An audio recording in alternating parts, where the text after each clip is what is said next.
সূরা আলে ইমরান। বিসমিল্লাহির রহমানির রহিম। রহমান রহিম আল্লাহ তাআলার নামে। আলিফ লাম মিম। মহান আল্লাহ তাআলা, তিনি ছাড়া অন্য কোনো মাবুদ নেই। তিনি চিরঞ্জীব, তিনি চিরস্থায়ী। তিনি সত্য দ্বীন সহকারে তোমার উপর এই কিতাব নাজিল করেছেন, যা তোমার আগে নাজিল করা যাবতীয় কিতাবের সত্যতা স্বীকার করে, এবং তিনি তাওরাত ও ইনজিল নাজিল করেছেন মানবজাতিকে সঠিক পথ প্রদর্শনের জন্য। ইতিপূর্বে আল্লাহ তাআলা আরো কিতাব নাজিল করেছেন। তিনি হক ও বাতিলের মধ্যে ফয়সালা করার মানদণ্ড হিসেবে কোরআন অবতীর্ণ করেছেন। তা সত্ত্বেও যারা আল্লাহ তাআলার নিদর্শন সমূহকে অস্বীকার করবে, তাদের জন্য রয়েছে কঠোর শাস্তি। আল্লাহ তাআলা অসীম ক্ষমতার মালিক, তিনি চরম প্রতিশোধ গ্রহণকারীও বটে। তাআলার কাছে আকাশমালা ও ভূখণ্ডের কোন তথ্যই গোপন নেই। তিনি তো সেই মহান সত্তা, যিনি মায়ের পেটে থাকতেই তার ইচ্ছা মতো তোমাদের আকৃতি গঠন করেছেন। আসলেই আল্লাহ তাআলা ছাড়া দ্বিতীয় কোনো মাবুদ নেই। তিনি প্রচন্ড ক্ষমতাশালী এবং প্রবল প্রজ্ঞাময়। তিনি সেই মহান সত্তা। তিনি তোমার উপর এ কিতাব নাজিল করেছেন। এই কিতাবে দু ধরনের আয়াত রয়েছে। এর কিছু হচ্ছে সুস্পষ্ট দ্ব্যর্থহীন আয়াত, সেগুলি হচ্ছে কিতাবের মৌলিক অংশ। এছাড়া বাকি আয়াতগুলো হচ্ছে রূপক বর্ণনায় বর্ণিত মানুষের মাঝে, যাদের অন্তরে বক্রতা রয়েছে। তারা এগুলোকে কেন্দ্র করেই নানা ধরনের ফিতনা ফাসাদ সৃষ্টি করা এবং আল্লাহর কিতাবের অপব্যাখ্যা করার উদ্দেশ্যে এসব রূপক আয়াত থেকে কিছু অংশের অনুসরণ করে। মূলত এসব রূপক বিষয়ের ব্যাখ্যা আল্লাহ তাআলা ছাড়া আর কেউ জানে না। এ কারণেই যাদের মধ্যে জ্ঞানের গভীরতা আছে, সেসব ব্যক্তি বলে, আমরা এর সবটুকুর উপর ঈমান এনেছি। এগুলো সবই তো আমাদের মালিকের পক্ষ থেকে আমাদের দেয়া হয়েছে। সত্য কথা হচ্ছে, আল্লাহর হেদায়েতে প্রজ্ঞা সম্পন্ন লোকেরাই কেবল শিক্ষা গ্রহণ করে থাকে।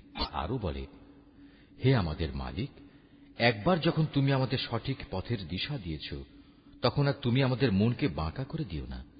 একান্ত তোমার কাছ থেকে আমাদের প্রতি দয়া করো, কেননা যাবতীয় দয়ার মালিক তো তুমি। হে আমাদের মালিক, তুমি অবশ্যই সমগ্র মানব জাতিকে তোমার সামনে হিসাব নিকাশের জন্য একদিন একত্রিত করবে। এতে কোন রকম সন্দেহ নাই। নিঃসন্দেহে আল্লাহ তাআলা কখনোই ওয়াদা ভঙ্গ করেন না। যারা আল্লাহ তাআলা ও তাঁর বিধান অস্বীকার করেছে, তাদের ধন সম্পদ ও সন্তান সন্ততি আল্লাহর আযাব থেকে তাদের বাঁচানোর ব্যাপারে কোনই উপকারে আসবে না। পরিণামে তারাই হবে জাহান্নামের ইন্ধন। তাদের পরিণতি হবে ফিরআউন ও তাদের পূর্ববর্তী নাফরমান জাতিসমূহের মতো। তারা আমার আয়াতসমূহ মিথ্যা প্রতিপন্ন করেছিল। অতএব তাদের অপরাধের কারণে আল্লাহ তাআলা তাদের শক্ত করে পাকড়াও করলেন। বস্তুত শাস্তি প্রয়োগে আল্লাহ তাআলা অত্যন্ত কঠোর। হে নবী, যারা আল্লাহকে অস্বীকার করে, সেসব বিদ্রোহী কাফেরদের তুমি বলে দাও, অচিরেই তোমরা এ দুনিয়ায় লাঞ্ছিত পরাজিত হবে এবং পরকালে তোমাদের জাহান্নামের আগুনের কাছে জড়ো করা হবে। আর জাহান্নাম, তা তো হচ্ছে অত্যন্ত নিকৃষ্ট অবস্থান। দল দুটোর মধ্যে তোমাদের জন্য শিক্ষণীয় কিছু নিদর্শন মজুদ ছিল, যারা বদরের সম্মুখ সমরে একে অপরের সামনাসামনি হয়েছিল। এদের মধ্যে এক বাহিনী লড়ছিল আল্লাহর দ্বীনের পথে, আর অপর বাহিনীটি ছিল অবিশ্বাসী কাফেরদের। এই সম্মুখ সমর তারা চর্মচক্ষু দিয়ে তাদের প্রতিপক্ষকে তাদের দ্বিগুণ দেখতে পাচ্ছিল। তারপরেও আল্লাহ তাআলা যাকে চান তাকে সাহায্য ও বিজয় দান করেন। এসব ঘটনার মাঝে সেসব লোকের জন্য অনেক কিছু শেখার আছে, যারা অন্তর্দৃষ্টি সম্পন্ন। নারী জাতি, সন্তান সন্ততি, কাঁড়ি কাঁড়ি সোনা রূপা, পছন্দসই ঘোড়া, গৃহপালিত জন্তু ও জমিনের ফসল সব সময়ই মানব সন্তানের জন্য লোভনীয় করে রাখা হয়েছে। এসব হচ্ছে পার্থিব জীবনের ভোগের সামগ্রী মাত্র। স্থায়ী জীবনের উৎকৃষ্ট আশ্রয় তো একমাত্র আল্লাহ তাআলার কাছেই রয়েছে। হে নবী, তুমি তাদের বলো, আমি কি তোমাদের এর চাইতে উৎকৃষ্ট কোন বস্তুর কথা বলবো? হ্যাঁ, সে উৎকৃষ্ট বস্তু হচ্ছে তাদের জন্য যারা আল্লাহকে ভয় করে। এমন সব লোকদের জন্য তাদের মালিকের কাছে রয়েছে মনোরম জান্নাত, যার পাদদেশ দিয়ে প্রবাহমান থাকবে অগণিত ঝর্ণাধারা এবং তারা সেখানে অনাদিকাল থাকবে। আরো থাকবে তাদের পূত পবিত্র সঙ্গী ও সঙ্গিনীরা। সর্বোপরি থাকবে আল্লাহ তাআলার অনাবিল সন্তুষ্টি। আল্লাহ তাআলা নিজ বান্দাদের কার্যকলাপের উপর সর্বদা সতর্ক দৃষ্টি রাখেন। যারা বলে, হে আমাদের মালিক, আমরা অবশ্যই তোমার উপর ঈমান এনেছি, অতঃপর আমাদের যা গুনাহখাতা হয়ে যায় তা তুমি মাফ করে দাও এবং শেষ বিচারের দিন তুমি আমাদের জাহান্নামের আগুন থেকে বাঁচিয়ে দিও। এরা হচ্ছে ধৈর্যশীল এবং সত্যাশ্রয়ী। এরাই অনুগত এবং দানশীল। সর্বোপরি এরা হচ্ছে শেষ রাতে কিংবা উষা লগ্নে ক্ষমা প্রার্থনাকারী। আল্লাহ তাআলা স্বয়ং সাক্ষ্য দিচ্ছেন, তিনি ছাড়া অন্য কোনো মাবুদ নেই। ফেরেশতারা এবং জ্ঞানবান মানুষেরাও এই একই সাক্ষ্য দিচ্ছে। আল্লাহ তাআলাই একমাত্র ন্যায় ও ইনসাফ কার্যকর করেন। তিনি ছাড়া দ্বিতীয় কোনো মাবুদ নাই। তিনি পরাক্রমশালী, তিনি প্রজ্ঞাময়। নিঃসন্দেহে মানুষের জীবন বিধান হিসেবে আল্লাহ তাআলার কাছে ইসলামই একমাত্র গ্রহণযোগ্য ব্যবস্থা। যাদের আল্লাহর পক্ষ থেকে কিতাব দেওয়া হয়েছিল, তারা এই জীবন বিধান থেকে বিচ্যুত হয়ে নিজেরা একে অপরের প্রতি বিদ্বেষ ও হিংসার বশবর্তী হয়ে বিভিন্ন দলে উপদলে বিভক্ত হয়ে মতানৈক্যে লিপ্ত হয়ে পড়েছিল। তাও আবার তাদের কাছে আল্লাহর পক্ষ থেকে সঠিক জ্ঞান আসার পর যে ব্যক্তি আল্লাহর বিধান অস্বীকার করবে, তার জানা উচিত অবশ্যই আল্লাহ তাআলা দ্রুত হিসাব গ্রহণকারী। এসব মানুষ তোমার সাথে এ ব্যাপারে কোনরূপ বিতর্কে লিপ্ত হয়, তাহলে তুমি তাদের বলে দাও, আমি এবং আমার অনুসারীরা সবাই আল্লাহর কাছে আত্মসমর্পণ করে নিয়েছি। অতঃপর যাদের আল্লাহর পক্ষ থেকে কিতাব দেওয়া হয়েছে এবং যারা কোনো কিতাব না পেয়ে মূর্খ থেকে গেছে, তাদের সবাইকে জিজ্ঞাসা করো, তোমরা কি সবাই আল্লাহর কাছে আত্মসমর্পণ করেছ? হ্যাঁ, তারা যদি জীবনের সর্বক্ষেত্রে আল্লাহর আনুগত্য মেনে নেয়, তাহলে তারা তো সঠিক পথ পেয়েই গেল। কিন্তু তারা যদি ঈমান থেকে মুখ ফিরিয়ে নেয়, তাহলে মনে রেখো, তোমার দায়িত্ব হচ্ছে কেবল আমার কথা পৌঁছে দেয়া। আল্লাহ তাআলা বান্দাদের কর্মকাণ্ড পর্যবেক্ষণ করছেন।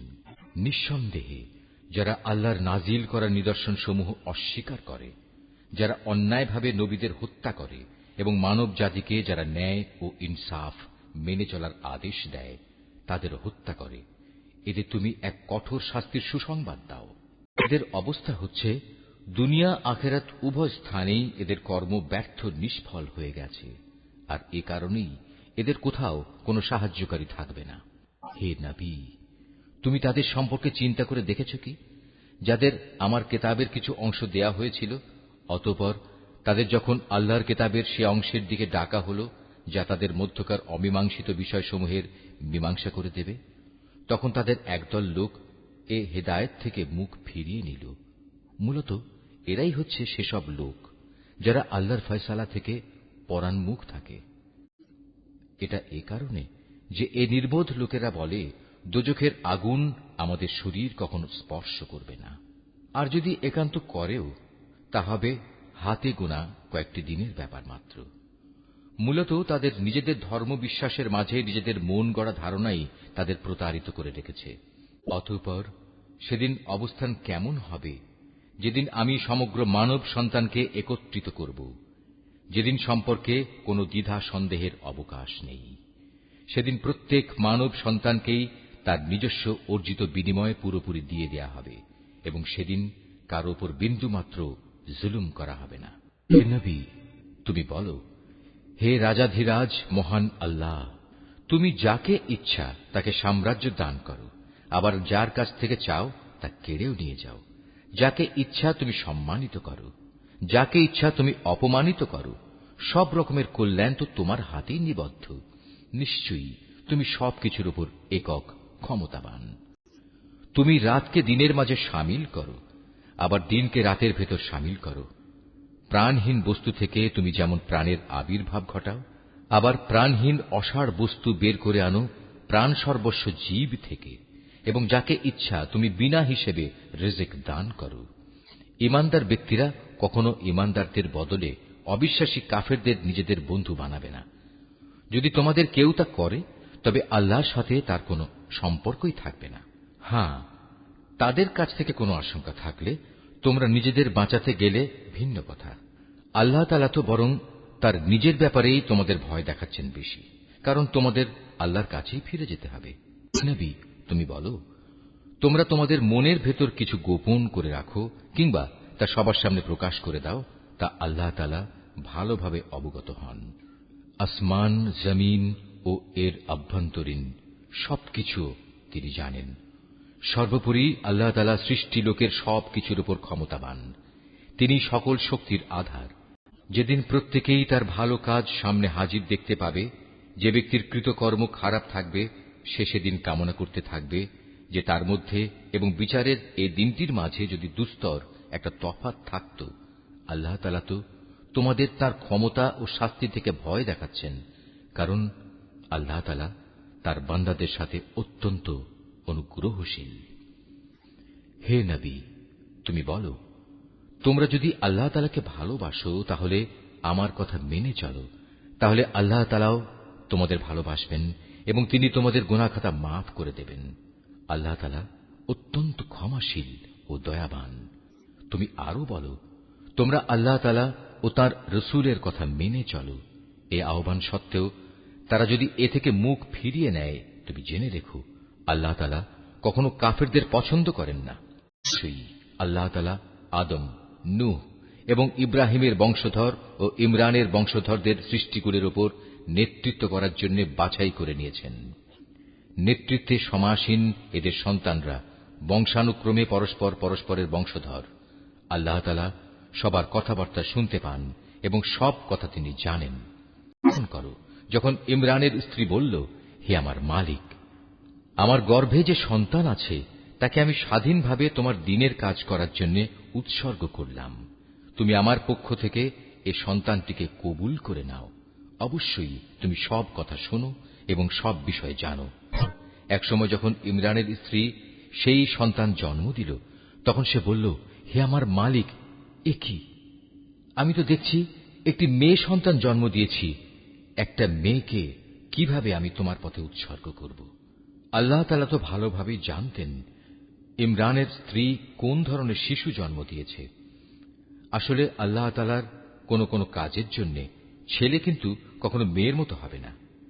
ইমরানের স্ত্রী বলল, আমি এ শিশুর নাম রাখলাম মারিয়াম, এবং আমি এই শিশু ও তার অনাগত সন্তানকে অভিশপ্ত শয়তানের অনিষ্ট থেকে রক্ষার জন্য তোমার কাছে আশ্রয় চাই। আল্লাহ তাআলা ইমরানের স্ত্রীর দোয়া কবুল করলেন এবং এ মেয়েটিকে অত্যন্ত আগ্রহ ভরেই গ্রহণ করে নিলেন এবং ধীরে ধীরে এই মেয়েটিকে তিনি ভালোভাবে গড়ে তুললেন। আর সেজন্যই আল্লাহ তাআলা তাকে জাকারিয়ার তত্ত্বাবধানে রেখে দিলেন। বড় হবার পর যখনই জাকারিয়া তার কাছে তার নিজস্ব ইবাদতের কক্ষে যেত, তখনই দেখতে পেত সেখানে কিছু খাবার মজুদ রয়েছে। খাবার দেখে জাকারিয়া জিজ্ঞেস করত, হে মারিয়াম, এসব খাবার তোমার কাছে কোত্থেকে আসে? মারিয়াম জবাব দিত, এসব আসে আমার মালিক আল্লাহর কাছ থেকে। আর অবশ্যই আল্লাহ তাআলা যাকে চান তাকে বিনা হিসেবে রিজিক দান করেন। সেখানে দাঁড়িয়েই জাকারিয়া তার মালিকের কাছে দোয়া করল, হে আমার মালিক, তুমি তোমার কাছ থেকে আমাকে তোমার অনুগ্রহের প্রতীক হিসেবে একটি নেক সন্তান দান করো। নিশ্চয়ই তুমি মানুষের ডাক শোনো। ফেরেশতারা তাকে ডাক দিল এমন এক সময়ে যখন সে ইবাদতের কক্ষে নামাজ আদায় করছিল। ফেরেশতারা বলল, হে জাকারিয়া, আল্লাহ তাআলা তোমার ডাক শুনেছেন। অবশ্যই আল্লাহ তাআলা তোমাকে ইয়াহিয়ার জন্ম সম্পর্কে সুসংবাদ দিচ্ছেন। তোমার সে সন্তান আল্লাহর পক্ষ থেকে তার বাণীর সত্যায়ন করবে। সে হবে সমাজের নেতা, সে হবে সচ্চরিত্রবান, সে হবে নবী, সর্বোপরি সে হবে সৎ কর্মশীল ব্যক্তিদের একজন। এ কথা শুনে জাকারিয়া বলল, হে আমার মালিক, আমার ঘরে ছেলে হবে কিভাবে? একে তো আমি নিজে বার্ধক্যে উপনীত হয়ে গেছি, তদুপরি আমার স্ত্রীও বন্ধ্যা, সন্তান ধারণে সম্পূর্ণ অক্ষম। আল্লাহ তাআলা বললেন, হ্যাঁ, এভাবেই হয়। আল্লাহ তাআলা যা চান তাই তিনি করেন। জাকারিয়া নিবেদন করল, হে মালিক, তুমি আমার জন্য এর কিছু পূর্ব লক্ষণ ঠিক করে দাও। আল্লাহ তাআলা বললেন, হ্যাঁ, তোমার সে লক্ষণ হবে এই যে তুমি 3 দিন 3 রাত পর্যন্ত মানুষের সাথে ইশারা ইঙ্গিত ছাড়া কথাবার্তা বলবে না। এ অবস্থায় তুমি তোমার মালিককে বেশি বেশি স্মরণ করবে এবং সকাল সন্ধ্যায় তাঁর পবিত্র নামসমূহের তসবিহ পাঠ করতে থাকবে। অতঃপর মরিয়ম বয়ঃপ্রাপ্ত হল। আল্লাহর ফেরেশতারা যখন বলল, হে মরিয়ম, আল্লাহ তাআলা নিঃসন্দেহে তোমাকে একটি বিশেষ কাজের জন্য বাছাই করেছেন এবং এজন্য তোমাকে তিনি পবিত্র করেছেন এবং বিশ্বের নারীকুলের উপর তিনি তোমাকে সম্মানিত করেছেন। হে মরিয়ম, এর যোগ্য হওয়ার জন্য তুমি সর্বদা তোমার মালিকের অনুগত হও, তার কাছে আনুগত্যের মাথা নত করো, রুকুকারীদের সাথে তুমিও আল্লাহর সামনে রুকু করো। হে নবী, এ সবই ছিল তোমার জন্য অদৃশ্য লোকের সংবাদ। আমি এগুলো তোমাকে ওহীর মাধ্যমে জানিয়েছি, নতুবা তুমি তো সেখানে তাদের পাশে হাজির ছিলে না, বিশেষ করে যখন ইবাদতখানার পুরোহিতরা মরিয়মের পৃষ্ঠপোষক কে হবে এটা নির্বাচনের জন্য ভাগ্যরেখায় কলম নিক্ষেপ করেছিল, আর তুমি তাদের ওখানে উপস্থিত ছিলে না যখন তারা বিতর্ক করছিল। অতঃপর ফেরেশতারা বলল, হে মরিয়ম, অবশ্যই আল্লাহ তাআলা তোমাকে একটি পুত্র সন্তানের জন্ম সংক্রান্ত নিজস্ব এক বাণীর সুসংবাদ দিচ্ছেন। তার নাম হবে মসীহ। সে পরিচিত হবে মরিয়মের পুত্র ঈসা হিসাবে। দুনিয়া আখিরাতের উভয় স্থানেই সে সম্মানিত হবে। সে হবে আল্লাহর সান্নিধ্যপ্রাপ্ত ব্যক্তিদের অন্যতম। সে দোলনায় থাকা অবস্থায় যেমন মানুষের সাথে কথা বলতে পারবে, পরিণত বয়সেও তেমনি ভাবে তাদের সাথে কথা বলবে। বস্তুত সে হবে নেককার মানুষদের একজন। মরিয়ম বলল, হে আমার মালিক, আমার গর্ভে সন্তান আসবে কোত্থেকে? আমাকে তো কখনো কোনো মানব সন্তান স্পর্শ পর্যন্ত করেনি। আল্লাহ তাআলা বললেন, এভাবেই আল্লাহ তাআলা যাকে চান তাকে চিরাচরিত নিয়ম ছাড়াই পয়দা করেন। তিনি যখন কোনো কাজ করার সিদ্ধান্ত নেন তখন শুধু তাকে বলেন, হয়ে যাও, অতঃপর সাথে সাথে তা সংঘটিত হয়ে যায়। ফেরেশতারা মরিয়মকে বলল, তোমার সন্তানকে আল্লাহ তাআলা তাঁর কিতাব ও প্রজ্ঞার বিষয়গুলো শেখাবেন, সাথে সাথে তিনি তাকে তাওরাত এবং ইনজিলও শিক্ষা দেবেন। আল্লাহ তাআলা তাকে বনী ইসরাইলদের কাছে রসুল করে পাঠালেন। অতঃপর সে আল্লাহর রসুল হয়ে তাদের কাছে এসে বলল, আমি নিঃসন্দেহে তোমাদের মালিকের কাছ থেকে নবুয়তের কিছু নিদর্শন নিয়ে এসেছি। সেই নিদর্শনগুলো হচ্ছে, আমি তোমাদের জন্য মাটি দ্বারা পাখির মতো করে একটি আকৃতি গঠন করব এবং পরে তাতে ফুঁ দেব। অতঃপর তোমরা দেখবে এই আকৃতিটি আল্লাহর ইচ্ছায় জীবন্ত পাখি হয়ে যাবে, আর জন্মান্ধ এবং কুষ্ঠ রোগীকেও সুস্থ করে দেব। আল্লাহর ইচ্ছায় এভাবে আমি মৃতকেও জীবিত করে দেব। আমি তোমাদের আরো বলে দেব, তোমরা নিজের ঘরে কি কি জিনিস খাও, আবার কি জিনিস না খেয়ে জমা করে রাখো। মূলত তোমরা যদি আল্লাহর উপর ঈমান আনো তাহলে নিঃসন্দেহে এতে তোমাদের জন্য নিদর্শন রয়েছে। মসীহ ঈসা ইবনে মরিয়ম আরো বলবে, তাওরাতের যে বাণী আমার কাছে রয়েছে আমি তার সত্যায়নকারী। তাছাড়া তোমাদের উপর হারাম করে রাখা হয়েছে এমন কতিপয় জিনিসও আমি তোমাদের জন্য হালাল করে দেব, এবং আমি তোমাদের মালিকের পক্ষ থেকে এই নিদর্শন নিয়েই এসেছি। অতএব তোমরা আল্লাহকে ভয় করো এবং আমার আনুগত্য করো। নিশ্চয়ই আল্লাহ তাআলা আমার মালিক, তোমাদেরও মালিক। অতএব তোমরা তাঁরই ইবাদত করো, আর এটাই হচ্ছে একমাত্র সঠিক ও সোজা পথ। অতঃপর ঈসা যখন তাদের থেকে কুফরি আঁচ করতে পারল তখন সে সাথীদের ডেকে বলল, কে আছো তোমরা আল্লাহ তাআলার পথের দিকে চলার সময় আমার সাহায্যকারী হবে? হাওয়ারীরা বলল, হ্যাঁ, আমরাই হব আল্লাহর সাহায্যকারী। আমরা আল্লাহর উপর ঈমান এনেছি। হে ঈসা, তুমি সাক্ষী থাকো, আমরা সবাই এক একজন অনুগত বান্দা। হাওয়ারীরা বলল, হে আল্লাহ, তুমি যা কিছু নাজিল করেছ আমরা তার উপর ঈমান এনেছি এবং আমরা রসুলের কথাও মেনে নিয়েছি। সুতরাং তুমি সত্যের পক্ষে সাক্ষ্যদাতাদের সাথে আমাদের নাম লিখে দাও। অতঃপর বনী ইসরাইলের লোকেরা আল্লাহর নবীর বিরুদ্ধে দারুণ শঠতা করল, তাই আল্লাহ কৌশলের পন্থা গ্রহণ করলেন। বস্তুত আল্লাহ তাআলাই হচ্ছেন সর্বোত্তম কৌশলী। যখন আল্লাহ তাআলা বললেন, হে ঈসা, আমি তোমার এই দুনিয়ার জীবন কাটানোর কাল শেষ করতে যাচ্ছি এবং বর্তমান পরিস্থিতিতে আমি তোমাকে আমার কাছে তুলে আনব। যারা তোমাকে মেনে নিতে অস্বীকার করছে তাদের যাবতীয় পাপ থেকেও আমি তোমাকে পবিত্র করে নেব। আর যারা তোমাকে অনুসরণ করছে তাদের আমি কিয়ামত পর্যন্ত এই অস্বীকারীদের উপর বিজয়ী করে রাখব। অতঃপর তোমাদের সবাইকে আমার কাছেই ফিরে আসতে হবে। সেদিন ঈসা সম্পর্কিত যেসব বিষয়ে তোমরা মতবিরোধে লিপ্ত ছিলে তার সবকটি বিষয়ই আমি তোমাদের মাঝে মীমাংসা করে দেব। যারা আমার বিধান অস্বীকার করেছে আমি তাদের এই দুনিয়ায় অপমান ও আখিরাতে আগুনে দগ্ধ হওয়ার কঠোরতর শাস্তি দেব। এ থেকে বাঁচানোর মতো সেদিন তাদের কোনো সাহায্যকারী থাকবে না। অপরদিকে যারা আল্লাহর উপর ঈমান এনেছে এবং ভালো কাজ করেছে অতঃপর আল্লাহ তাদের সবাইকে তাদের পাওনা পুরোপুরি আদায় করে দেবেন। আল্লাহ তাআলা জালেমদের কখনো ভালোবাসেন না। কিতাব যা আমি তোমাকে পড়ে শোনাচ্ছি তা হচ্ছে আল্লাহর নিদর্শন ও জ্ঞানপূর্ণ উপদেশ বিশেষ। সত্য কথা হচ্ছে আল্লাহ তাআলার কাছে ঈসার উদাহরণ হচ্ছে প্রথম মানুষ আদমের মতো। তাকেও আল্লাহ তাআলা মাতা পিতা ছাড়া সরাসরি মাটি থেকে পয়দা করেছেন। তারপর তাকে বললেন, এবার তুমি মানুষে পরিণত হয়ে যাও। সাথে সাথে তা মানুষ হয়ে গেল। এ হচ্ছে তোমার মালিক আল্লাহর পক্ষ থেকে আসা সত্য প্রতিবেদন। অতঃপর তোমরা কখনো সেসব দলে শামিল হও না যারা ঈসার ব্যাপারে নানা রকম সন্দেহ পোষণ করে। এ বিষয়ে আল্লাহর কাছ থেকে সঠিক জ্ঞান আসার পরেও যদি কেউ তোমার সাথে খামোখা ঝগড়া বিবাদ ও তর্ক করতে চায় তাহলে তুমি তাদের বলে দাও, এসো আমরা সবাই এ ব্যাপারে একমত হই। আমরা আমাদের ছেলেদের ডাকব এবং তোমাদের ছেলেদেরও ডাকব। একইভাবে আমরা ডাকব আমাদের নারীদের এবং তোমাদের নারীদেরও। সাথে সাথে আমরা আমাদের নিজেদের এবং তোমাদেরও একসাথে জড়ো হওয়ার জন্য ডাক দেব।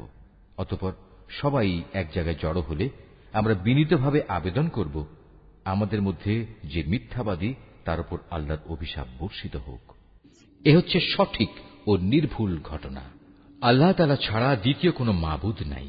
নিঃসন্দেহে আল্লাহ তাআলা পরম শক্তিশালী ও প্রজ্ঞাময়। অতঃপর তারা যদি এ চ্যালেঞ্জ থেকে মুখ ফিরিয়ে নেয় তাহলে তারা যেন জেনে রাখে আল্লাহ তাআলা কলহ সৃষ্টিকারীদের ভালো করেই জানেন। হে নবী, তুমি বলো, হে কিতাবধারীরা, এসো আমরা উভয় একমত হই এমন এক কথায় যা আমাদের কাছে এক ও অভিন্ন, এবং সে কথাটি হচ্ছে আমরা উভয়ই আল্লাহ তাআলা ছাড়া অন্য কারো ইবাদত করব না এবং তার সাথে অন্য কিছুকে অংশীদার বানাবো না। সর্বোপরি এক আল্লাহ তাআলা ছাড়া আমরা আমাদের মাঝেও একে অপরকে প্রভু বলে মেনে নেব না। অতঃপর তারা যদি এ থেকে মুখ ফিরিয়ে নেয় তাহলে তাদের তুমি বলে দাও, তোমরা সাক্ষী থেকো, আমরা আল্লাহর সামনে আনুগত্যের মাথা নত করে দিয়েছি। তুমি আরো বলো, হে কিতাবধারীরা, তোমরা ইব্রাহিম সম্পর্কে আমাদের সাথে অযথা কেন তর্ক করো, অথচ তোমরা জানো তাওরাত ও ইনজিল তার অনেক পরে নাজিল করা হয়েছে। তোমরা কি একথা বুঝতে পারছ না? হ্যাঁ, এর কয়েকটি বিষয়ে তোমাদের হয়তো কিছু কিছু জানাশোনা ছিল এবং সে বিষয়ে তো তোমরা তর্ক বিতর্কও করলে, কিন্তু যেসব বিষয়ে তোমাদের কোনো জ্ঞানই নেই সেসব বিষয়ে তোমরা বিতর্কে লিপ্ত হচ্ছ কেন? আল্লাহ তাআলা তো সবকিছু জানেন, তোমরা কিছুই জানো না। এই ঘটনা হচ্ছে ইব্রাহিম না ছিল ইহুদি না ছিল খ্রিস্টান, বরং সে ছিল একজন একনিষ্ঠ মুসলিম। সে কখনো মুশরিকদের দলভুক্ত ছিল না। মানুষদের ভেতর ইব্রাহিমের সাথে ঘনিষ্ঠতম সম্পর্কের বেশি অধিকার তো আছে সেসব লোকের যারা তার অনুসরণ করেছে। এ নবী ও তার উপর ঈমান আনয়নকারী হচ্ছে ইব্রাহিমের ঘনিষ্ঠতম ব্যক্তি। মূলত আল্লাহ তাআলা একমাত্র তাদেরই সাহায্যকারী পৃষ্ঠপোষক যারা তার উপর ঈমান আনে। এ কিতাবধারীদের একটি দল বিভ্রান্তি সৃষ্টি করে তোমাদের কোনো না কোনোভাবে পথভ্রষ্ট করে দিতে চায়, যদিও তাদের এ বোধটুকু নেই যে তাদের এসব কর্মপন্থা তাদের নিজেদের ছাড়া অন্য কোনো ব্যক্তিকেই পথভ্রষ্ট করতে পারবে না। হে কিতাবধারীরা, তোমরা জেনে বুঝে কেন আল্লাহর আয়াত ও তাঁর বিধান অস্বীকার করছ, অথচ এই ঘটনাসমূহের সত্যতার সাক্ষ্য তো তোমরা নিজেরাই বহন করছ। হে কিতাবধারীরা, কেন তোমরা হককে বাতিলের সাথে মিশিয়ে দিচ্ছ? এতে করে তোমরা তো সত্যকেই গোপন করে দিচ্ছ, অথচ এটা যে সত্যের একান্ত পরিপন্থী তা তোমরা ভালো করেই জানো। আহলে কিতাবদের মধ্যে থেকে একদল নির্বোধ তাদের নিজেদের লোকদের বলে, মুসলমানদের উপর যা কিছু অবতীর্ণ হয়েছে তোমরা সকালবেলায় তার উপর ঈমান আনো এবং বিকেলবেলায় গিয়ে তা অস্বীকার করো। এর ফলে তারা সম্ভবত ঈমান থেকে ফিরে আসবে। যারা তোমাদের জীবন বিধানের অনুসরণ করে এমন সব লোকজন ছাড়া অন্য কারো কথাই তোমরা মেনে নিও না। হে নবী, তুমি বলে দাও, একমাত্র হেদায়েত হচ্ছে আল্লাহর হেদায়েত। তোমরা একথা মনে করো না যে তোমাদের যে ধরনের ব্যবস্থা দেওয়া হয়েছে তেমন ধরনের কিছু অন্য কাউকেও দেওয়া হবে এবং সে সূত্র ধরে অন্য লোকেরা তোমাদের মালিকের দরবারে তোমাদের বিরুদ্ধে কোন রকম যুক্তিতর্ক খাড়া করবে। হে নবী, তুমি তাদের বলে দাও, হেদায়েতের এ অনুগ্রহ তো আল্লাহর হাতেই। তিনি যাকে ইচ্ছা তাকেই তা দান করেন। আল্লাহ তাআলা বিশাল প্রজ্ঞা সম্পন্ন। দয়া দিয়ে তিনি যাকে ইচ্ছা তাকে হিদায়াতের জন্য খাস করে নেন। বস্তুত আল্লাহ তাআলা হচ্ছেন অসীম দয়া ও অনুগ্রহের মালিক। কিতাবদের মধ্যে এমন লোকও আছে, তুমি যদি তাদের কাছে ধন সম্পদের এক স্তূপও আমানত রাখো, তারা চাওয়া মাত্রই তা তোমাকে ফেরত দেবে। আবার এদের মধ্যে এমন কিছু লোকও আছে যাদের কাছে যদি একটি দিনারও তুমি রাখো, তারা তা তোমাকে ফিরিয়ে দেবে না। হ্যাঁ, যদি এজন্যে তোমরা তাদের উপর চেপে বসতে পারো তাহলে সেটা ভিন্ন। এটা এই কারণে যে এরা বলে, এই অইহুদি অশিক্ষিত লোকদের ব্যাপারে আমাদের উপর কোনো বাধ্যবাধকতা নেই। এভাবেই এরা বুঝে শুনে আল্লাহর উপর মিথ্যা কথা বলে। অবশ্য যে ব্যক্তি আল্লাহর সাথে সম্পাদিত প্রতিশ্রুতি রক্ষা করে চলে, অতঃপর সে ব্যাপারে সাবধানতা অবলম্বন করে, তাদের জন্য সুখবর হচ্ছে আল্লাহ তাআলা সাবধানী লোকদের খুব ভালোবাসেন। যারা নিজেদের আল্লাহর সাথে সম্পাদিত প্রতিশ্রুতি ও শপথ সমূহ সামান্য বৈষয়িক মূল্যে বিক্রি করে দেয়, পরকালে তাদের জন্য আল্লাহর পুরস্কারের কোনো অংশই থাকবে না। সেদিন এদের সাথে আল্লাহ তাআলা কোনো কথাবার্তা বলবেন না। এমনকি সেদিন আল্লাহ তাআলা তাদের দিকে তাকিয়েও দেখবেন না এবং আল্লাহ তাআলা তাদের পাক পবিত্রও করবেন না।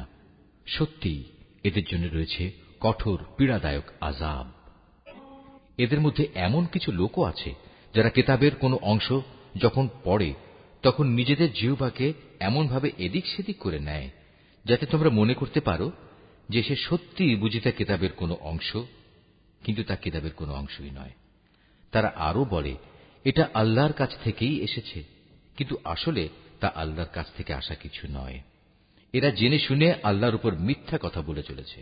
কোন মানব সন্তানের পক্ষেই এটা সম্ভব নয় যে আল্লাহ তাআলা তাকে তার কিতাব, প্রজ্ঞা ও নবুয়ত দান করবেন।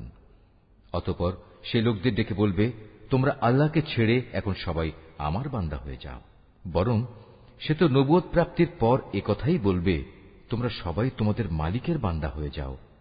এটা এই কারণে যে তোমরাই মানুষদের এই কিতাব শেখাচ্ছিলে এবং তোমরা নিজেরাও তাই অধ্যয়ন করছিলে। আল্লাহর ফেরেশতা ও তার নবীদের প্রতিপালক রূপে স্বীকার করে নিতে এ ব্যক্তি তোমাদের কখনো আদেশ দেবে না। একবার আল্লাহর অনুগত মুসলমান হবার পর সে কিভাবে তোমাদের পুনরায় কুফরির আদেশ দিতে পারে? আল্লাহ তাআলা যখন তার নবীদের কাছ থেকে প্রতিশ্রুতি নিয়েছিলেন তখন তিনি বলেছিলেন, এ হচ্ছে কিতাব ও তার ব্যবহারিক জ্ঞান কৌশল যা আমি তোমাদের দান করলাম। অতঃপর তোমাদের কাছে যখন আমার কোন রসূল আসবে যে তোমাদের কাছে রক্ষিত আগের কিতাবের সত্যায়ন করবে, তখন তোমরা অবশ্যই তার আনিত বিধানের উপর ঈমান আনবে এবং তাকে সাহায্য করবে। আল্লাহ তাআলা জিজ্ঞাসা করলেন, তোমরা কি এ কথার উপর আমারে অঙ্গীকার গ্রহণ করেছ? তারা বলল, হ্যাঁ, আমরা মেনে চলার অঙ্গীকার করছি। আল্লাহ তাআলা বললেন, তাহলে তোমরা সাক্ষী থেকো এবং আমিও তোমাদের সাথে এ অঙ্গীকারে সাক্ষী হয়ে রইলাম। অতঃপর যারা তা ভঙ্গ করে এ থেকে মুখ ফিরিয়ে নেবে তারা অবশ্যই বিদ্রোহী বলে পরিগণিত হবে। তারা কি আল্লাহর দেয়া জীবন ব্যবস্থার বদলে অন্য কোন বিধানের সন্ধান করছে? অথচ আসমান জমিনে যা কিছু আছে, ইচ্ছায় হোক কিংবা অনিচ্ছায় হোক, আল্লাহ তাআলার বিধানের সামনে আত্মসমর্পণ করে আছে এবং প্রত্যেককে তো তাঁর কাছেই ফিরে যেতে হবে। হে নবী, তুমি বলো, আমরা আল্লাহর উপর ঈমান এনেছি আমাদের উপর যা নাজিল করা হয়েছে তার উপর। ইব্রাহিম, ইসমাইল, ইসহাক, ইয়াকুব ও তাদের অন্যান্য বংশধরদের প্রতি যা কিছু নাজিল করা হয়েছে তার উপরও আমরা ঈমান এনেছি। আমরা আরো ঈমান এনেছি মুসা, ঈসা এবং অন্য নবীদের তাদের মালিকের পক্ষ থেকে যা কিছু দেওয়া হয়েছে তার উপরও। আল্লাহর এ নবীদের কারো মাঝেই আমরা কোনো ধরনের তারতম্য করি না। মূলত আমরা সবাই হচ্ছি আল্লাহর কাছে আত্মসমর্পণকারী মুসলমান। কেউ ইসলাম ছাড়া নিজের জন্য অন্য কোনো জীবন বিধান অনুসন্ধান করে, তবে তার কাছ থেকে সে উদ্ভাবিত ব্যবস্থা কখনো গ্রহণ করা হবে না। পরকালে সে চরম ব্যর্থ হবে। বলো, যারা ঈমানের আলো পাওয়ার পর কুফরি করেছে, আল্লাহ তাআলা তাদের কিভাবে আবার আলোর পথ প্রদর্শন করবেন? অথচ এর আগে এরাই সাক্ষ্য দিয়েছিল যে আল্লাহর রসুল সত্য এবং এ রসুলের মাধ্যমেই এদের কাছে উজ্জ্বল নিদর্শন সমূহ এসেছিল। আসলে আল্লাহ তাআলা কখনো সীমা লঙ্ঘনকারী ব্যক্তিদের সঠিক পথ প্রদর্শন করেন না। এসব সীমা লঙ্ঘনজনিত কার্যকলাপের একমাত্র প্রতিদান হিসেবে তাদের উপর আল্লাহ তাআলা তাঁর ফেরেশতা ও অন্য সব মানুষের অভিশাপ বর্ষিত হবে। সে অভিশপ্ত স্থান হচ্ছে জাহান্নাম। সেখানে তারা অনাদিকাল ধরে পড়ে থাকবে। এক মুহূর্তের জন্যও তাদের উপর শাস্তির মাত্রা কমানো হবে না, না আযাব থেকে তাদের একটুখানি বিরাম দেওয়া হবে। তবে তাদের কথা আলাদা, যারা এসব কিছুর পর তওবা করেছে এবং তারপর নিজেদের সংশোধন করে নিয়েছে। আল্লাহ তাআলা অবশ্যই ক্ষমাশীল ও পরম দয়ালু। কিন্তু যারা একবার ঈমান আনার পর কুফরির পথ অবলম্বন করেছে, অতঃপর তারা এই বেঈমানি কার্যকলাপ দিন দিন বাড়াতেই থেকেছে, আল্লাহর দরবারে তাদের তওবা কখনো কবুল হবে না। কারণ এ ধরনের লোকেরাই হচ্ছে পথভ্রষ্ট। এটা সুনিশ্চিত, যারা আল্লাহ তাআলাকে অস্বীকার করেছে এবং কুফরি অবস্থায় তাদের মৃত্যু হয়েছে, তারা যদি নিজেদের আল্লাহর আযাব থেকে বাঁচানোর জন্য এক পৃথিবী পূর্ণ স্বর্ণ মুক্তিপণ হিসেবে খরচ করে, তবু তাদের কারো কাছ থেকে তা গ্রহণ করা হবে না। বস্তুত এরাই হচ্ছে সেসব হতভাগ্য ব্যক্তি যাদের জন্য রয়েছে মর্মন্তুদ আযাব, আর সেদিন তাদের কোনো সাহায্যকারীও থাকবে না। তোমরা কখনো যথার্থ নেকি অর্জন করতে পারবে না যতক্ষণ না তোমরা তোমাদের ভালোবাসার জিনিস আল্লাহর পথে ব্যয় করবে। মূলত তোমরা যা কিছুই ব্যয় করো, আল্লাহ তাআলা তা জানেন। আজ তোমাদের জন্য যেসব খাবার হালাল করা হয়েছে তা একসময় বনী ইসরাইলদের জন্য হালাল ছিল, অবশ্য এমন দু একটা জিনিস বাদে যা তাওরাত নাজিল হওয়ার আগেই ইসরাইল তার নিজের উপর হারাম করে রেখেছিল।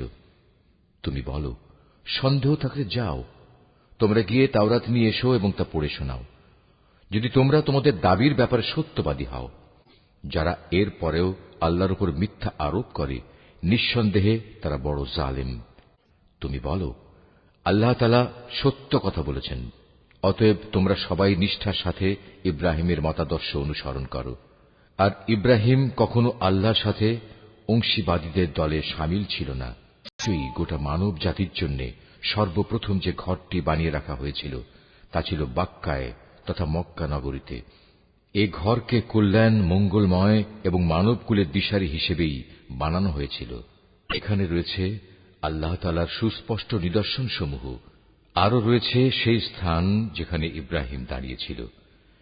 এই ঘরের বিশেষ মর্যাদা হচ্ছে, যে এখানে প্রবেশ করবে সে দুনিয়া আখিরাত উভয় স্থানেই নিরাপদ হয়ে যাবে। দ্বিতীয় মর্যাদা হচ্ছে, মানব জাতির উপর আল্লাহর জন্য এই দায়িত্ব দেয়া হয়েছে যে যে ব্যক্তিরই এ ঘর পর্যন্ত পৌঁছার সামর্থ্য থাকবে সে যেন এই ঘরের হজ আদায় করে।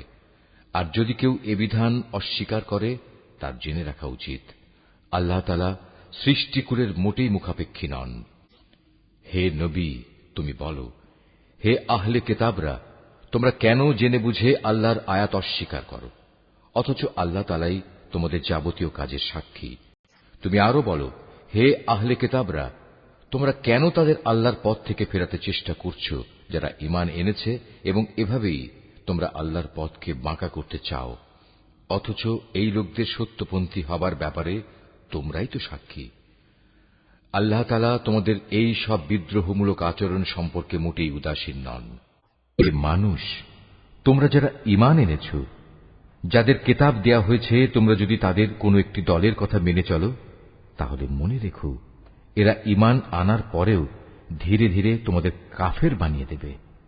আর তোমরা কিভাবে কুফরি করবে যখন তোমাদের সামনে বারবার আল্লাহর আয়াতসমূহ তেলাওয়াত করা হচ্ছে? তাছাড়া এই আয়াতের বাহক স্বয়ং আল্লাহর রসূল যখন তোমাদের মাঝে মজুদ রয়েছে, যে ব্যক্তি আল্লাহ ও তার বিধানকে শক্ত করে আঁকড়ে ধরবে সে অবশ্যই সোজা পথে পরিচালিত হবে। হে মানুষ, তোমরা যারা ঈমান এনেছ আল্লাহকে ভয় করো, ঠিক যতটুকু ভয় তাকে করা উচিত। আল্লাহর কাছে সম্পূর্ণ আত্মসমর্পণকারী না হয়ে তোমরা কখনো মৃত্যুবরণ করো না। তোমরা সবাই মিলে আল্লাহর রশিকে শক্ত করে আঁকড়ে ধরো এবং কখনো পরস্পর বিচ্ছিন্ন হও না। তোমরা তোমাদের উপর আল্লাহর সেই নিয়ামতের কথা স্মরণ করো যখন তোমরা একে অপরের দুশমন ছিলে। অতঃপর আল্লাহ তাআলা তাঁর দ্বীনের বন্ধন দিয়ে তোমাদের একের জন্য অপরের মনে ভালোবাসার সঞ্চার করে দিলেন। অতঃপর যুগ যুগান্তরের শত্রুতা ভুলে তোমরা আল্লাহর অনুগ্রহে একে অপরের ভাই হয়ে গেলে, অথচ তোমরা ছিলে হানাহানির অগ্নিকুণ্ডের প্রান্ত সীমায়। অতঃপর সেখান থেকে আল্লাহ তাআলা তার রহমত দিয়ে তোমাদের উদ্ধার করলেন। আল্লাহ তাআলা এভাবেই তার নিদর্শনসমূহ তোমাদের কাছে স্পষ্ট করে বর্ণনা করেন, যাতে করে তোমরা সঠিক পথের সন্ধান পেতে পারো। তোমাদের মধ্য থেকে এমন একটি দল থাকা উচিত যারা মানুষকে কল্যাণের দিকে ডাকবে, সত্য ও ন্যায়ের আদেশ দেবে, আর অসত্য ও অন্যায় কাজ থেকে তাদের বিরত রাখবে। অতঃপর যারা এই দলে শামিল হবে সত্যিকার অর্থে তারাই সাফল্যমণ্ডিত হবে। তোমরা কখনো তাদের মতো হয়ো না যাদের কাছে আল্লাহর পক্ষ থেকে সুস্পষ্ট নিদর্শন আসার পরেও তারা বিভিন্ন দলে উপদলে বিভক্ত হয়ে পড়েছে এবং নিজেদের মধ্যে নানা ধরনের মতানৈক্য সৃষ্টি করেছে। তাদের জন্য কঠোর শাস্তি রয়েছে। সে কিয়ামতের দিন নিজেদের নেক আমল দেখে কিছু সংখ্যক চেহারা শুভ্র সমুজ্জ্বল হয়ে যাবে, আবার কিছু সংখ্যক মানুষের চেহারা ব্যর্থতার নথিপত্র দেখার পর কালো ও বিশ্রী হয়ে পড়বে। সুতরাং যাদের মুখ সেদিন কালো হয়ে যাবে, জাহান্নামের প্রহরীরা তাদের জিজ্ঞেস করবে, ঈমানের নিয়ামত পাওয়ার পরও কি তোমরা কুফরির পথ অবলম্বন করেছিলে? অতঃপর তোমরা নিজেদের কুফরির প্রতিফল হিসেবে এ আযাব উপভোগ করতে থাকো। আর যাদের চেহারা আলোকোজ্জ্বল হবে তারা সেদিন আল্লাহ তাআলার অফুরন্ত দয়ার আশ্রয়ে থাকবে, তারা সেখানে থাকবে চিরদিন। এর সবকিছুই হচ্ছে আল্লাহর নিদর্শন। যথাযথভাবে আমি সেগুলো তোমাকে পড়ে শোনাচ্ছি, কেননা আল্লাহ তাআলা তার আয়াতসমূহ গোপন রেখে এবং পরে সেজন্য শাস্তির বিধান করে সৃষ্টিকুলের উপর কোনো জুলুম করতে চান না। তো আসমানসমূহ ও জমিনে যা কিছু আছে সবই আল্লাহর জন্য। সবকিছুকে একদিন আল্লাহর দিকে ফিরিয়ে দেয়া হবে। তোমরাই হচ্ছ দুনিয়ার সর্বোত্তম জাতি। সমগ্র মানব জাতির কল্যাণের জন্যই তোমাদের উত্থান। তোমাদের দায়িত্ব হচ্ছে তোমরা দুনিয়ার মানুষদের সৎ কাজের আদেশ দেবে এবং অসৎ কাজ থেকে বিরত রাখবে। আর তোমরা নিজেরাও আল্লাহর উপর পুরোপুরি ঈমান আনবে। আহলে কিতাবরা যদি সত্যি সত্যি ঈমান আনত তাহলে এটা তাদের জন্য কতই না ভালো হতো। তাদের মধ্যে কিছু কিছু ঈমানদার ব্যক্তিও রয়েছে, তবে তাদের অধিকাংশই হচ্ছে সত্যত্যাগী লোক। সামান্য কিছু দুঃখ কষ্ট দেয়া ছাড়া তারা তোমাদের কখনো কোনো ক্ষতি করতে পারবে না। তারা যদি কোনো সময় তোমাদের সাথে সম্মুখ সমরে লিপ্ত হয় তাহলে তারা পৃষ্ঠ প্রদর্শন করবে, অতঃপর তাদের কোন রকম সাহায্য করা হবে না। যেখানেই এদের পাওয়া যাবে সেখানেই এদের অপমানিত ও লাঞ্ছিত করে রাখা হবে। তবে আল্লাহ তাআলার নিজের প্রতিশ্রুতি ও মানুষের প্রতিশ্রুতির মাধ্যমে কিছুটা নিরাপত্তা পাওয়া গেলে সেটা ভিন্ন। এরা আল্লাহর ক্রোধ ও গজবের পাত্র হয়েছে। এদের উপর দারিদ্র্য ও লাঞ্ছনা চাপিয়ে দেয়া হয়েছে। এর কারণ ছিল এরা আল্লাহ তাআলা ও তাঁর বিধানকে অস্বীকার করেছে। আল্লাহর নবীদের এরা অন্যায়ভাবে হত্যা করেছে।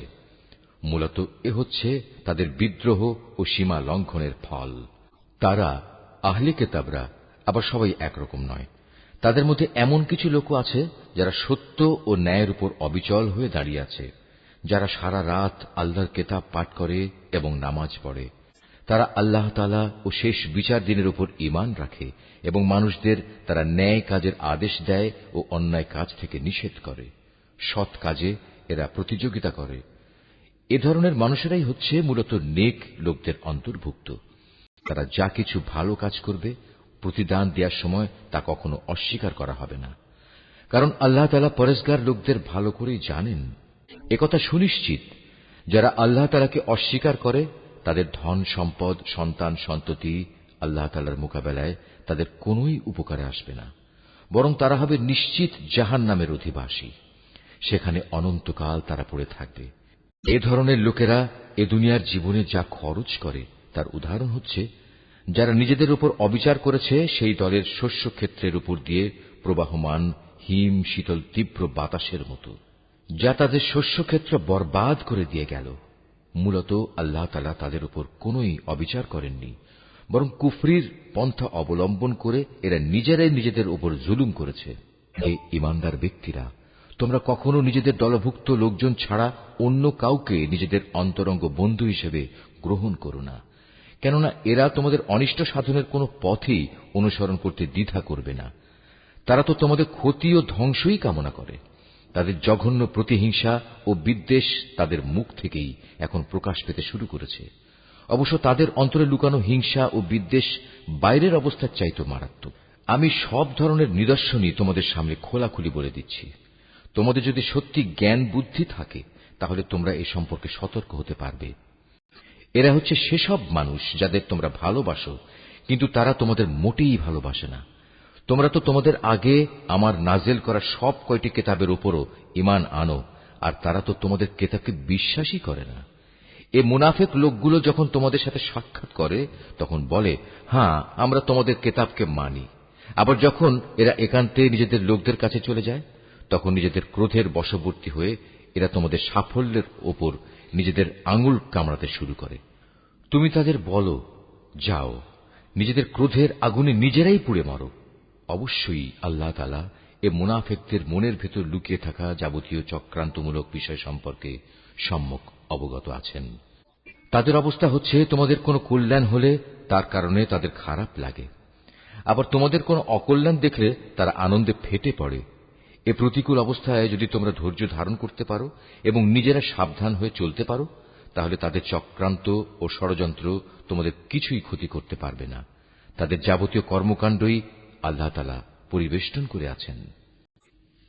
হে নবী, স্মরণ করো যখন তুমি খুব ভোরবেলায় তোমার আপনজনের কাছ থেকে বিদায় নিয়ে মোমেনদের যুদ্ধের ঘাঁটিসমূহে মোতায়েন করছিলে। তখন তুমি জানতে আল্লাহ তাআলা সবকিছু শোনেন এবং তার বান্দাদের তিনি ভালো করেই জানেন। বিশেষ করে সেই নাজুক পরিস্থিতিতে যখন তোমাদের দুটো দল মনোবল হারিয়ে ফেলার উপক্রম করে ফেলেছিল, তখন আল্লাহ তাআলাই তাদের উভয় দলের সেই ভগ্ন মনোবল জোড়া লাগাবার কাজে অভিভাবক হিসেবে মজুদ ছিলেন। আর আল্লাহর উপর যারা ঈমান আনে তাদের তো সর্বাবস্থায় তাঁর উপরে ভরসা করা উচিত। এই ভরসা করার কারণেই বদরের যুদ্ধে আল্লাহ তাআলা তোমাদের বিজয় ও সাহায্য দান করেছিলেন। অথচ তোমরা জানো তোমরা কত দুর্বল ছিলে। অতএব আল্লাহকে ভয় করো। আশা করা যায় তোমরা আল্লাহর কৃতজ্ঞতা আদায় করতে সক্ষম হবে। সে মুহূর্তের কথাও স্মরণ করো যখন তুমি মোমেনদের বলেছিলে, যুদ্ধে বিজয় লাভ করার জন্য তোমাদের মালিক যদি আসমান থেকে 3000 ফেরেশতা পাঠিয়ে তোমাদের সাহায্য করেন তাহলে তোমাদের বিজয়ের জন্য তা কি যথেষ্ট হবে না? অবশ্যই তোমরা যদি ধৈর্য ধারণ করো এবং শয়তানের চক্রান্ত থেকে বেঁচে থাকতে পারো। এ অবস্থায় তারা শত্রু বাহিনী যদি তোমাদের উপর দ্রুত গতিতে আক্রমণ করে বসে তাহলে তোমাদের মালিক প্রয়োজনে 5000 চিহ্নিত ফেরেশতা দিয়েও তোমাদের সাহায্য করবেন। এ সংখ্যাটা বলে আল্লাহ তাআলা তোমাদের জন্য একটি সুসংবাদ দিয়েছেন। নতুবা বিজয়ের জন্য তো তিনি একাই যথেষ্ট। আল্লাহ তাআলা চেয়েছেন যেন এর ফলে তোমাদের মন কিছুটা প্রশান্ত ও আশ্বস্ত হতে পারে। আর সাহায্য ও বিজয় তা তো পরাক্রান্ত প্রজ্ঞাময় আল্লাহ তাআলার পক্ষ থেকেই আসে। তিনিই সর্বজ্ঞ। আল্লাহ তাআলা এর দ্বারা কাফেরদের এক দলকে নিশ্চিহ্ন করে দিতে চান, অথবা তাদের একাংশকে তিনি এর মাধ্যমে লাঞ্ছিত করে দিতে চান, যেন তারা ব্যর্থ হয়ে যুদ্ধের ময়দান থেকে ফিরে যায়। হে নবী, এ ব্যাপারে তোমার কিছুই করার নাই। আল্লাহ তাআলা চাইলে তাদের উপর দয়া পরবশ হবেন কিংবা চাইলে তাদের কঠোর শাস্তি দেবেন, কেননা এরা ছিল স্পষ্টত জালেম। আসমানসমূহ ও জমিনে যা কিছু আছে তার সব হচ্ছে আল্লাহ তাআলার। তিনি যাকে ইচ্ছা ক্ষমা করে দেবেন, যাকে ইচ্ছা শাস্তি দেবেন। আল্লাহ তাআলা অত্যন্ত ক্ষমাশীল ও পরম দয়ালু। মানুষ, তোমরা যারা ইসলামকে একটি পূর্ণাঙ্গ বিধান হিসেবে বিশ্বাস করেছ, চক্রবৃদ্ধি হারে সুদ খেও না এবং তোমরা আল্লাহ তাআলাকে ভয় করো। আশা করা যায় তোমরা কল্যাণ লাভ করতে পারবে। জাহান্নামের আগুনকে তোমরা ভয় করো, যা তৈরি করে রাখা হয়েছে তাদের জন্য যারা একে অস্বীকার করেছে। তোমরা আল্লাহ তাআলা ও তাঁর রসুলের কথা মেনে চলো, আশা করা যায় তোমাদের উপর দয়া করা হবে।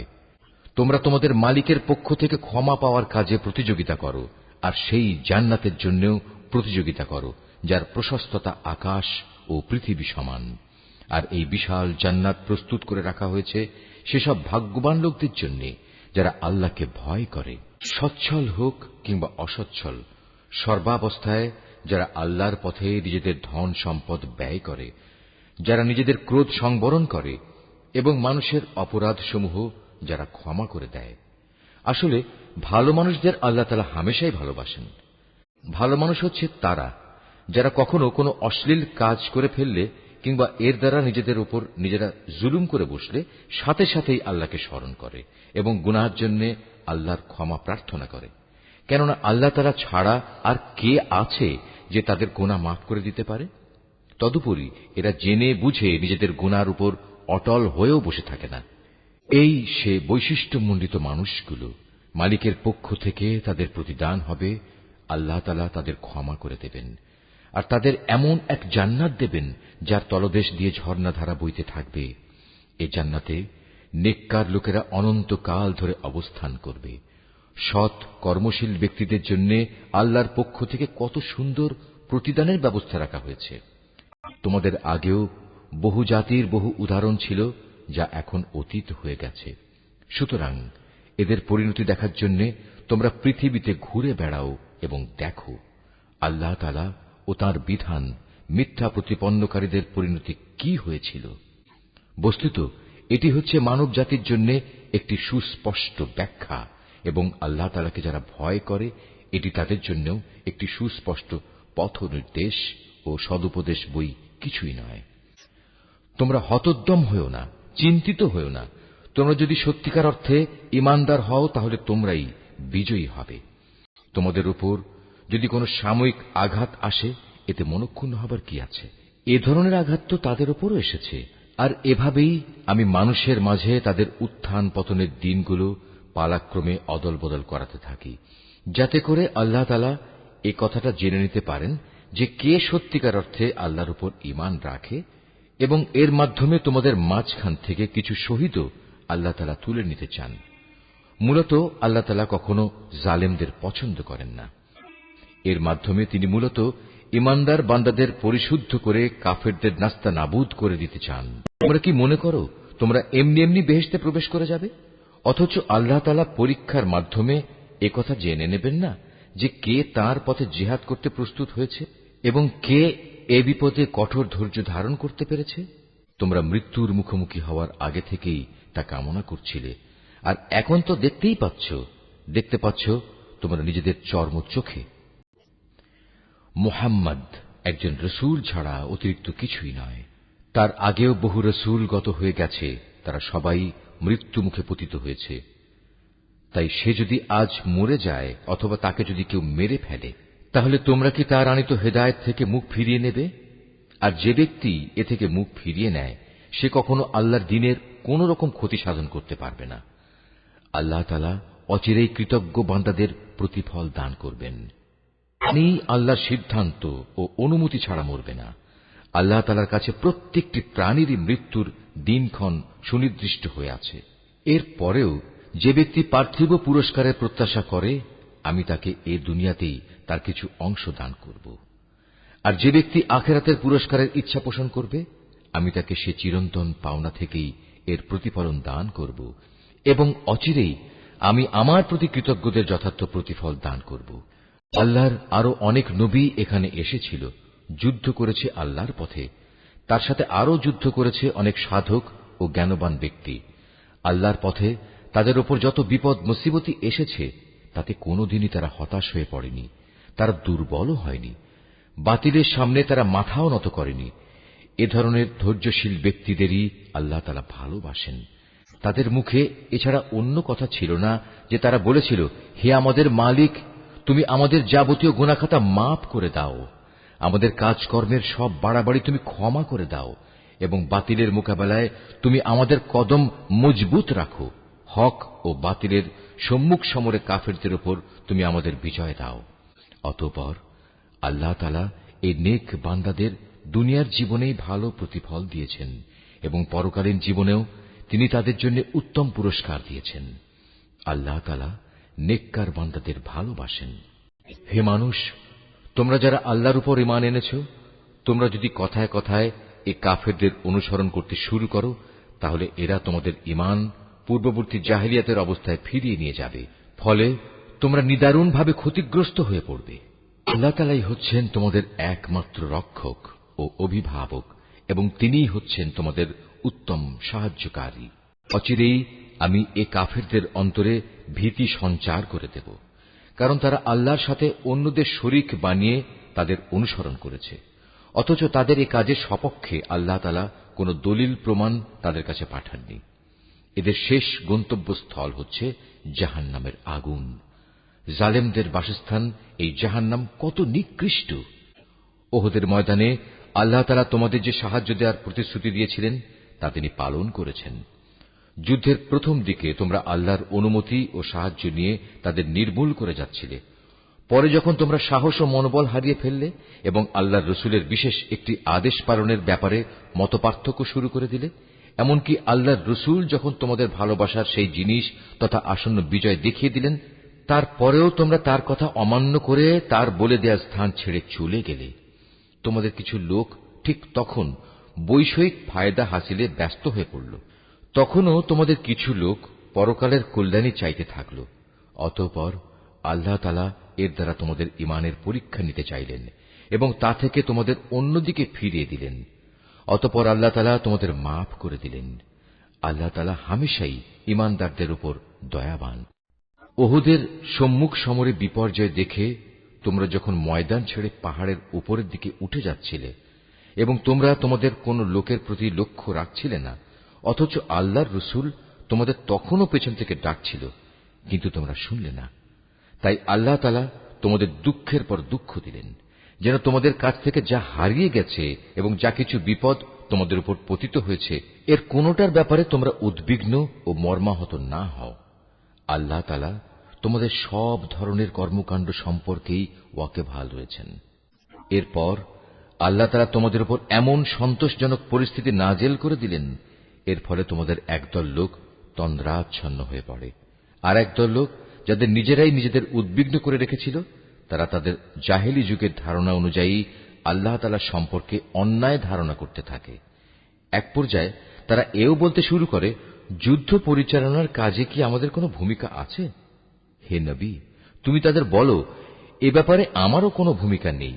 ক্ষমতা ও কর্তৃত্বের সবটুকু আল্লাহর হাতে। এই দলের লোকেরা তাদের মনের ভেতর সেসব কথাবার্তা গোপন করে রেখেছে, তা তোমার সামনে খোলাখুলি প্রকাশ করে না। তারা বলে, এ কাজে যদি আমাদের কোনো ভূমিকা থাকত, তাহলে আজ আমরা এখানে নিহত হতাম না। তুমি তাদের বলে দাও, যদি আজ তোমরা সবাই ঘরের ভেতরেও থাকতে, তবু নিহত হওয়া যাদের অবধারিত ছিল, তারা তাদের মরণের বিছানার দিকে বের হয়ে আসত। আর এভাবেই তোমাদের মনের ভেতর লুকিয়ে রাখা বিষয়সমূহের ব্যাপারে আল্লাহ তাআলা তোমাদের পরীক্ষা করেন এবং এ ঘটনার মাঝ দিয়ে তিনি তোমাদের অন্তরে যা কিছু আছে তাও পরিশুদ্ধ করে দেন।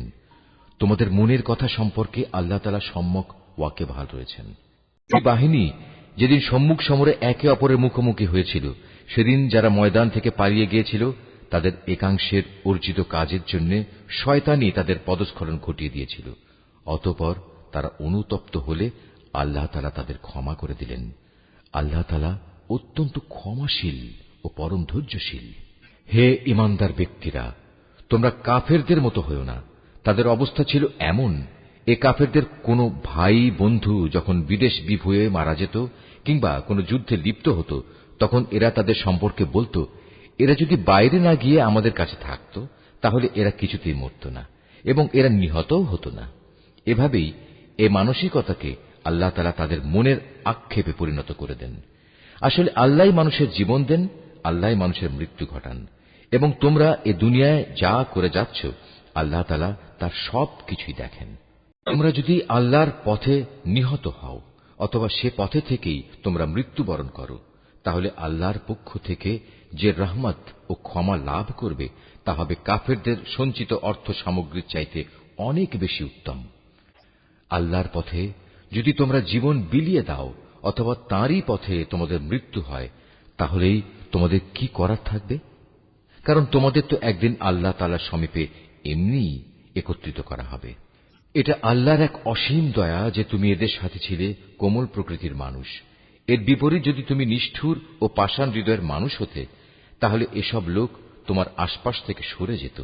অতএব তুমি এদের অপরাধসমূহ মাফ করে দাও, এদের জন্য আল্লাহর কাছে ক্ষমা প্রার্থনা করো এবং কাজ কর্মের ব্যাপারে এদের সাথে পরামর্শ করো।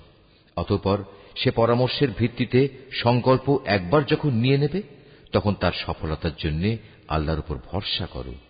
আল্লাহ তাআলা তার উপর নির্ভরশীল মানুষদের ভালোবাসেন। যদি আল্লাহ তাআলা তোমাদের সাহায্য করেন, তাহলে কোন শক্তি তোমাদের পরাজিত করতে পারবে না। আর তিনি যদি তোমাদের পরিত্যাগ করেন, তাহলে এখানে এমন কোন শক্তি আছে যে অতঃপর তোমাদের কোন রকম সাহায্য করতে পারে? কাজেই আল্লাহর উপর যারা ঈমান আনে, তাদের আল্লাহর উপরই ভরসা করা উচিত। নবীর পক্ষে কোন বস্তুর খেয়ানত করা সম্ভবই নয়। হ্যাঁ, মানুষের মধ্যে কেউ যদি কিছু খেয়ানত করে, তাহলে কিয়ামতের দিন সে ব্যক্তিকে তার খেয়ানতের সে বস্তু সহ আল্লাহর দরবারে হাজির হতে হবে। অতঃপর প্রত্যেককেই তার অর্জিত ভালো মন্দের পাওনা সঠিকভাবে আদায় করে দেয়া হবে। সেদিন তাদের কারো ওপর অবিচার করা হবে না। যে ব্যক্তি আল্লাহর সন্তুষ্টির পথ অনুসরণ করে, তার সাথে কিভাবে সে ব্যক্তি তুলনা করা যায়? যে আল্লাহর বিরোধী পথে চলে শুধু তার ক্রোধই অর্জন করেছে, তার এমন ব্যক্তির জন্য জাহান্নামের আগুন হবে একমাত্র বাসস্থান, আর তা হবে সত্যিই একটি নিকৃষ্ট আশ্রয়স্থল। এরা নিজ নিজ আমল অনুযায়ী আল্লাহর কাছে বিভিন্ন স্তরে বিভক্ত হবে। আল্লাহ তাআলা এদের সব ধরনের কার্যকলাপের উপর সজাগ দৃষ্টি রাখেন। আল্লাহ তাআলা অবশ্যই তাঁর ঈমানদার বান্দাদের উপর এই অনুগ্রহ করেছেন যে তিনি তাদের মাঝ থেকে একজন ব্যক্তিকে রসূল করে পাঠিয়েছেন, যে তাদের কাছে আল্লাহর কিতাবের আয়াতসমূহ পড়ে শোনায় এবং সে অনুযায়ী সে তাদের জীবনকে পরিশুদ্ধ করে। সর্বোপরি সে নবী তাদের আল্লাহর কিতাব ও তাঁর গ্রন্থলব্ধ জ্ঞান বিজ্ঞান শিক্ষা দেয়। অথচ এরা সবাই ইতিপূর্বে স্পষ্ট ভ্রান্তিতে নিমজ্জিত ছিল। যখনই তোমাদের উপর ওহদ যুদ্ধের বিপদ নেমে এলো, তখনই তোমরা বলতে শুরু করলে, পরাজয়ের এ বিপদ কিভাবে এলো, কার দোষে এলো? অথচ বদরের যুদ্ধে এর চাইতে দ্বিগুণ পরাজয়ের বিপদ তো তোমরাই তাদের ঘটিয়েছিলে। হে নবী, তুমি বলো, এটা এসেছে তোমাদের নিজেদের কারণেই। আল্লাহ তাআলা সর্ববিষয়ের উপর অসীম ক্ষমতায় ক্ষমতাবান। যুদ্ধের ময়দানে দুদলের সম্মুখ লড়াইয়ের দিনে যে সাময়িক বিপর্যয় তোমাদের উপর এসেছিল, তা এসেছে আল্লাহর ইচ্ছায়। এই বিপর্যয় দিয়ে আল্লাহ তাআলা একথাটা জেনে নিতে চান, কারা তাঁর উপর সঠিক অর্থে ঈমান এনেছে। এর মাধ্যমে তাদের পরিচয়ও তিনি জেনে নেবেন। এই চরম মুহূর্তে মুনাফিকি করেছে। এ মুনাফিকদের যখন বলা হয়েছিল যে সবাই একসাথে আল্লাহর পথে লড়াই করো, অথবা কমপক্ষে নিজেদের শহরের প্রতিরক্ষাটুকু তোমরা করো, তখনও তারা বলল, যদি আমরা জানতাম আজ সত্যি সত্যি যুদ্ধ হবে, তাহলে অবশ্যই আমরা তোমাদের অনুসরণ করতাম। এ সময় তারা ঈমানের চাইতে কুফরিরই বেশি কাছাকাছি অবস্থান করছিল। এরা মুখে এমন সব কথা বলে যা তাদের অন্তরে নেই, আর এরা যা কিছু গোপন করে আল্লাহ তাআলা তা সম্যক অবগত আছেন। সেসব মুনাফিক যারা যুদ্ধে শরিক না হয়ে ঘরে বসে থাকল এবং ভাইদের সম্পর্কে বলল, তারা যদি তাদের মতো ঘরে বসে থাকত এবং তাদের কথা শুনত, তাহলে তারা আজ এভাবে মারা পড়ত না। হে নবী, তুমি এ মুনাফিকদের বলো, যদি তোমরা সত্যবাদী হও, তাহলে তোমাদের থেকে মৃত্যু সরিয়ে দাও। যারা আল্লাহর পথে নিহত হয়েছে, তাদের তোমরা কোনো অবস্থাতেই মৃত বলো না। তারা তো জীবিত, তাদের মালিকের পক্ষ থেকে জীবিত লোকদের মতোই তাদের রিজিক দেয়া হচ্ছে। আল্লাহ তাআলা নিজ অনুগ্রহ দিয়ে তাদের যা কিছু দান করেছেন, তাতেই তারা পরিতৃপ্ত। এবং যারা এখনো তাদের পেছনে রয়ে গেছে, যারা এখনো তাদের সাথে মিলিত হতে পারেনি, তাদের ব্যাপারেও এরা খুশি, কেননা এমন ধরনের লোকদের জন্য এখানে কোনো ভয় নেই এবং তারা সেদিন উৎকণ্ঠিতও হবে না। এ ভাগ্যবান মানুষরা আল্লাহর পক্ষ থেকে অফুরন্ত নিয়ামত ও অনুগ্রহে উৎফুল্ল আনন্দিত হয়, কারণ আল্লাহ তাআলা ঈমানদার বান্দাদের পাওনা কখনো বিনষ্ট করেন না। এত বড় আঘাত আসার পরেও যারা আবার আল্লাহ তাআলা ও তার রসূলের ডাকে সাড়া দিয়েছে এবং তাদের মধ্যে আরো যারা নেক কাজ করেছে, সর্বোপরি সর্বদা যারা আল্লাহকে ভয় করে চলেছে, এদের সবার জন্য রয়েছে মহাপুরস্কার। যাদের মানুষেরা যখন বলল, তোমাদের বিরুদ্ধে কাফেরদের এক বিশাল বাহিনী জামায়াত হয়েছে, অতএব তোমরা তাদের ভয় করো। এই বিষয়টাই যারা যথার্থ ঈমানদার তাদের ঈমান আরো বাড়িয়ে দিল। তারা বলল, আল্লাহ তাআলাই আমাদের জন্য যথেষ্ট এবং তিনিই হলেন উত্তম কর্মবিধায়ক। অতঃপর আল্লাহর নেয়ামত ও অনুগ্রহ নিয়ে এরা এমন ভাবে ফিরে এলো যে কোনো প্রকার অনিষ্টই তাদের স্পর্শ করতে পারল না।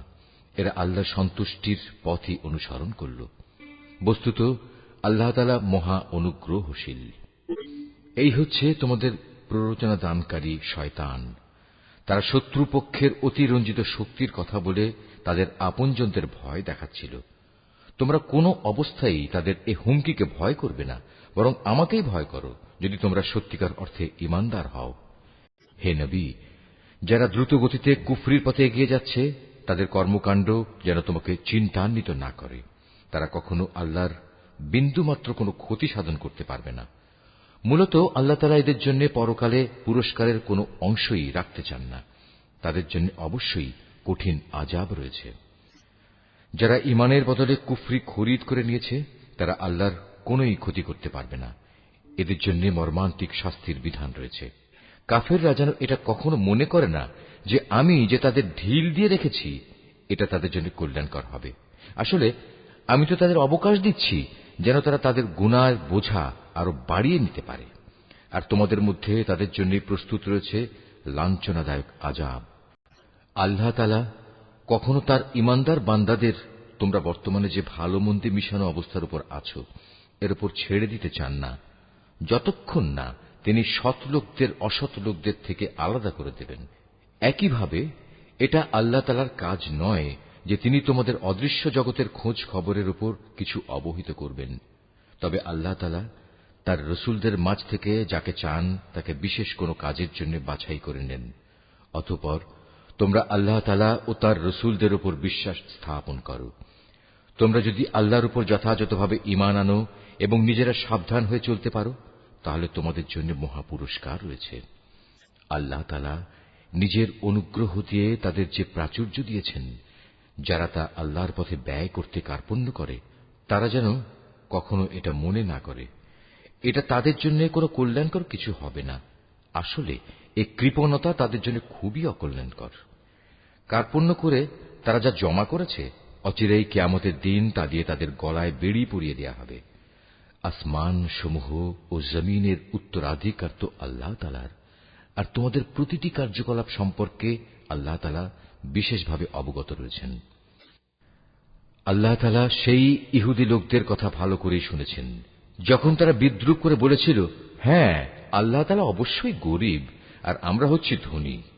তারা যা কিছু বলে তা আমি তাদের হিসেবের খাতায় লিখে রাখব। আমি আরো লিখে রাখব অন্যায়ভাবে তাদের নবীদের হত্যা করার বিষয়টিও। সেদিন আমি তাদের বলবো, এবার এই জাহান্নামের স্বাদ উপভোগ করো। এ আযাব হচ্ছে তোমাদের নিজেদেরই হাতের কামাই যা তোমরা আগেই এখানে পাঠিয়েছ। আল্লাহ তাআলা কখনো তার নিজ বান্দাদের প্রতি অবিচারক নন। যারা বলে স্বয়ং আল্লাহ তাআলাই তো আমাদের আদেশ দিয়েছেন যেন আমরা কোন রসুলের উপর ঈমান না আনি যতক্ষণ না সে আমাদের জন্য এমন একটা কোরবানি এনে হাজির করবে যা গায়েব থেকে এক আগুন এসে খেয়ে ফেলবে। হে মুহাম্মদ, তুমি তাদের বলো, হ্যাঁ আমার আগেও তোমাদের কাছে বহু নবী রসুল এসেছে, তারা সবাই উজ্জ্বল নিদর্শন নিয়েই এসেছিল। তোমরা আজ যে কথা বলছো তা সহই তো তারা এসেছিল। তা সত্ত্বেও তোমরা তাদের হত্যা করলে কেন? আজ যদি তোমরা এতই সত্যবাদী হও তাহলে কেন এসব আচরণ করলে? হে মুহাম্মদ, এরা যদি তোমাকে অস্বীকার করে তাহলে এ নিয়ে তুমি উদ্বিগ্ন হও না, কারণ তোমার আগেও এমন বহু নবী রসুল নবুয়তের সুস্পষ্ট দলিল প্রমাণ ও আল্লাহর কাছ থেকে নাজিল করা হেদায়েতের দীপ্তিমান গ্রন্থমালা নিয়ে এসেছিল। তাদেরও এমনি ভাবেই অস্বীকার করা হয়েছিল। প্রত্যেক প্রাণীকেই মরণের স্বাদ ভোগ করতে হবে। অতঃপর তোমাদের জীবনভর কামাইয়ের প্রতিফল কিয়ামতের দিন আদায় করে দেয়া হবে। যাকে জাহান্নামের আগুন থেকে বাঁচিয়ে দেয়া হবে এবং জান্নাতে প্রবেশ করানো হবে, সেই হবে সফল ব্যক্তি। মনে রেখো, এই যে পার্থিব জীবন তা বাহ্যিক ছলনার মাল সামানা ছাড়া আর কিছুই নয়। ঈমানদার ব্যক্তিরা নিশ্চয়ই জানমালের ক্ষতি সাধনের মাধ্যমে তোমাদের পরীক্ষা নেওয়া হবে। এ পরীক্ষা দিতে গিয়ে তোমরা অবশ্যই তোমাদের পূর্ববর্তী সম্প্রদায় যাদের কাছে আল্লাহর কিতাব নাজিল হয়েছিল এবং যারা আল্লাহর সাথে অন্যদের শরীক করেছে তাদের উভয়ের কাছ থেকে অনেক কষ্টদায়ক কথাবার্তা শুনবে। এ অবস্থায় তোমরা যদি কঠোর ধৈর্য ধারণ করো এবং আল্লাহকে ভয় করে চলো তাহলে তা হবে অত্যন্ত বড় ধরনের এক সাহসিকতার ব্যাপার। করো যখন আল্লাহ তাআলা এই কিতাবধারী ব্যক্তিদের কাছ থেকে প্রতিশ্রুতি গ্রহণ করেছিলেন, তিনি তাদের বলেছিলেন, তোমরা একে মানুষদের কাছে বর্ণনা করবে এবং একে তোমরা গোপন করবে না। কিন্তু তারা এ প্রতিশ্রুতি নিজেদের পেছনে ফেলে রাখল এবং অত্যন্ত অল্প মূল্যে তা বিক্রি করে দিল। বড়ই নিকৃষ্ট ছিল যেভাবে তারা সে বেচাকেনার কাজটি করল। এমন সব লোকদের ব্যাপারে তুমি কখনো ভেবো না যারা নিজেরা যা করে তাতে আনন্দ প্রকাশ করে, আবার নিজেরা যা কখনো করেনি তার জন্য প্রশংসিত হতে ভালোবাসে। তুমি কখনো ভেবো না যে এরা বুঝি আল্লাহর আযাব থেকে অব্যাহতি পেয়ে গেছে। মূলত এদের জন্য আল্লাহর পক্ষ থেকে যন্ত্রণাদায়ক শাস্তির ব্যবস্থা নির্ধারণ করে রাখা হয়েছে। আসমান সমূহ ও জমিনের সার্বভৌমত্ব এককভাবে আল্লাহর জন্য। আল্লাহ তাআলাই সবকিছুর উপর পূর্ণ ক্ষমতাবান। নিঃসন্দেহে আসমান সমূহ ও জমিনের নিখুঁত সৃষ্টি এবং দিবারাত্রির আবর্তনের মধ্যে জ্ঞানবান লোকদের জন্য প্রচুর নিদর্শন রয়েছে। এই জ্ঞানবান লোক হচ্ছে তারা যারা দাঁড়িয়ে, বসে এবং শুয়ে সর্বাবস্থায় আল্লাহ তাআলাকে স্মরণ করে এবং আসমান সমূহ ও জমিনের এই সৃষ্টি নৈপুণ্য সম্পর্কে চিন্তা গবেষণা করে এবং স্বতঃস্ফূর্তভাবে তারা বলে ওঠে, হে আমাদের মালিক, সৃষ্টি জগতের কোনো কিছুই তুমি অযথা বানিয়ে রাখোনি। তোমার সত্তা অনেক পবিত্র। অতএব তুমি আমাদের জাহান্নামের কঠিন আযাব থেকে নিষ্কৃতি দাও। আমাদের মালিক, যাকেই তুমি জাহান্নামের আগুনে প্রবেশ করাবে অবশ্যই তাকে তুমি অপমানিত করবে, আর সেই অপমানের দিনে জালেমদের জন্য কোন রকম সাহায্যকারী থাকবে না। আমাদের মালিক, আমরা শুনতে পেয়েছি একজন আহ্বানকারী মানুষদের ঈমানের দিকে ডাকছে। সে বলছিল, হে মানুষেরা, তোমরা তোমাদের মালিক আল্লাহর উপর ঈমান আনো। হে মালিক, সেই আহ্বানকারীর কথায় অতঃপর আমরা ঈমান এনেছি। হে আমাদের মালিক, তুমি আমাদের অপরাধসমূহ ক্ষমা করে দাও। হিসাবের খাতা থেকে আমাদের দোষ ত্রুটি ও গুনাহসমূহ মুছে দাও। সর্বশেষে তোমার নেক লোকদের সাথে তুমি আমাদের মৃত্যু দাও। আমাদের মালিক, তুমি তোমার নবী রাসূলদের মাধ্যমে যেসব পুরস্কারের প্রতিশ্রুতি দিয়েছ তা আমাদের পূর্ণ করে দাও এবং কিয়ামতের শেষ বিচারের দিন তুমি আমাদের অপমানিত করো না। নিশ্চয়ই তুমি কখনো ওয়াদার বরখেলাপ করো না। অতএব তাদের মালিক এই বলে তাদের আহ্বানে সাড়া দিলেন যে, আমি নরনারী নির্বিশেষে তোমাদের কোনো কাজ কখনো বিনষ্ট করব না।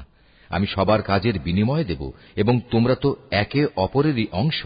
অতএব তোমাদের মাঝে যারা নিজেদের ভিটেমাটি ছেড়ে হিজরত করেছে এবং যারা নিজেদের জন্মভূমি থেকে বিতাড়িত হয়েছে, আমারই পথে যারা নির্যাতিত হয়েছে, সর্বোপরি যারা আমার জন্য লড়াই করেছে এবং আমারই জন্য জীবন দিয়েছে, আমি তাদের গুনাহসমূহ মাফ করে দেব। অবশ্যই আমি এদের এমন জান্নাতে প্রবেশ করাবো যার তলদেশ দিয়ে ঝর্ণাধারা বইতে থাকবে। এ হচ্ছে তাদের জন্য আল্লাহ তাআলার পক্ষ থেকে পুরস্কার, আর আল্লাহ তাআলার কাছেই তো রয়েছে উত্তম পুরস্কার। মুহাম্মদ, জনপদ সমূহে যারা আল্লাহ তাআলাকে অস্বীকার করেছে তাদের দাম্ভিক পদচারণা যেন কোনোভাবেই তোমাকে বিভ্রান্ত করতে না পারে, কেননা এসব কিছু হচ্ছে সামান্য কয়দিনের সামগ্রী মাত্র। অতঃপর তাদের সবারই অনন্ত নিবাস হবে জাহান্নাম, আর জাহান্নাম হচ্ছে নিকৃষ্টতম আবাসস্থল। তবে যারা নিজেদের মালিককে ভয় করে চলে তাদের জন্য নির্দিষ্ট হয়ে আছে সুরম্য উদ্যানমালা, যার নিচ দিয়ে প্রবাহিত হবে ঝর্ণাধারা। সেখানে তারা অনাদিকাল থাকবে। এ হবে আল্লাহ তাআলার পক্ষ থেকে তাদের জন্য আতিথেয়তা। আর আল্লাহ তাআলার কাছে যা পুরস্কার সংরক্ষিত আছে তা অবশ্যই নেককার লোকদের জন্য অতি উত্তম জিনিস। ইতিপূর্বে আমি যাদের কাছে কিতাব পাঠিয়েছি সেসব কিতাবধারী লোকদের মাঝে এমন লোক অবশ্যই আছে যারা আল্লাহকে বিশ্বাস করে। তোমাদের এই কিতাবের উপর তারা যেমনি বিশ্বাস করে তেমনি তারা বিশ্বাস করে তাদের উপর প্রেরিত কিতাবের উপরও। এরা আল্লাহর জন্য ভীত সন্ত্রস্ত ও বিনয়ী বান্দা। এরা আল্লাহর আয়াতকে স্বার্থের বিনিময়ে সামান্য মূল্যে বিক্রি করে না। এরাই হচ্ছে সেসব ব্যক্তি যাদের জন্য তাদের মালিকের কাছ থেকে অগাধ পুরস্কার রয়েছে। নিঃসন্দেহে আল্লাহ তাআলা হচ্ছেন দ্রুত হিসাব সম্পন্নকারী। হে মোমেনরা, তোমরা ধৈর্য ধারণ করো, এ কাজে একে অপরের সাথে প্রতিযোগিতা করো, শত্রুর মোকাবেলায় সদা সুদৃঢ় থেকো, একমাত্র আল্লাহকেই ভয় করো। এভাবেই আশা করা যায় তোমরা সফল কাম হতে পারবে।